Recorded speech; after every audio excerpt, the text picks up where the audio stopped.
भगवान चाहते हैं तो ही हम लोग कथा में बैठ पाते हैं। क्यों? वो ना चाहे तो आप कथा में बैठ नहीं सकते।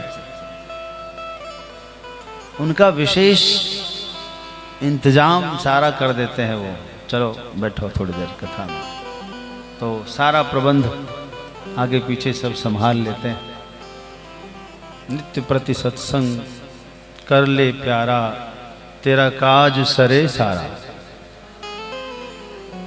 आप यदि नित्य प्रति सत्संग करेंगे तो आपका संपूर्ण कार्य भी नित्य प्रति यथावत होता ही रहेगा।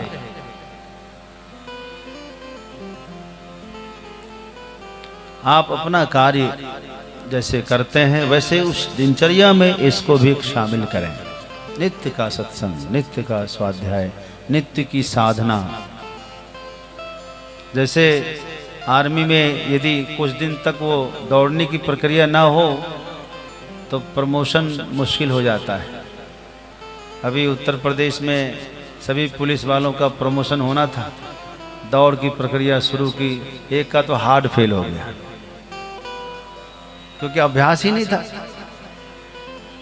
सब खा पी के मोटे मोटे से हो गए, दौड़ने का अभ्यास छूट गया था। इसलिए वो जरूरी है, नित्य का अभ्यास जरूरी है। वैसे ही यदि नित्य का सत्संग न मिले तो पता ही नहीं चलेगा कि हम भक्त हैं भी कि नहीं है।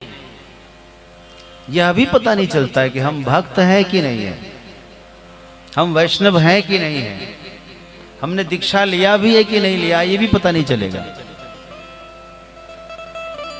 इसलिए नित्य कुछ न कुछ भजन, नित्य कुछ न कुछ सत्संग, नित्य कुछ न कुछ स्वाध्याय आवश्यक है, जरूरी है, अंग है,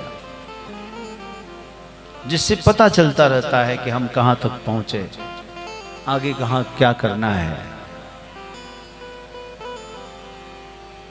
जैसे संगीत की साधना कोई करता है,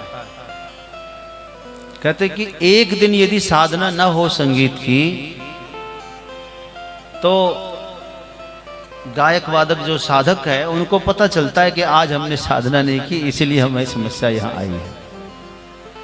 2 दिन यदि साधना ना करे तो दूसरे जो साजिंदे होते हैं उनको पता चल जाता है कि उन्होंने साधना नहीं किया, और 3 दिन यदि साधना ना करे तो पब्लिक को पता चलने लगता है कि उन्होंने साधना छोड़ दी है।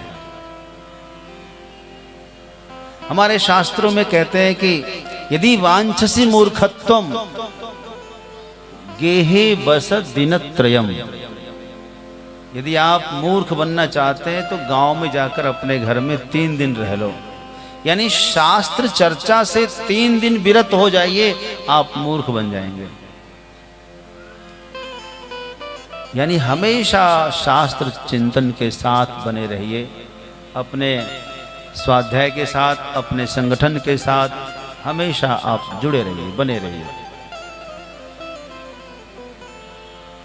तो आपकी सफलता हमेशा हमेशा, चूंकि लक्ष्य आपके नजदीक होता चला जाएगा, आप अपने मंजिल के करीब होते चले जाएंगे।